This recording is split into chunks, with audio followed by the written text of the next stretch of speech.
This is Lesson 16 exit ticket. The first thing you're going to be doing is putting your name on your paper here. Boys and girls, you've been practicing counting on by ones, going forwards and backwards, and this is your chance to show what you know. The directions for the cow up here are to help the cow get to the barn by counting by ones. So you're going to have to use the counting strategy to figure out how to go from 52, 53, and get all the way to 58.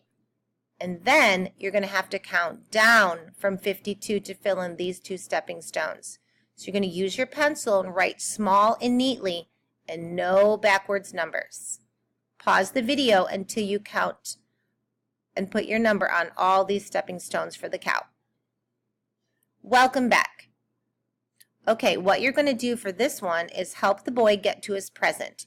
On this section with the arrow going up, you're going to count up by one. So 31, 30, keep going, keep going, keep going. And once you get here, you're going to actually reverse your counting and you're going to count backwards to get all the way down to the present.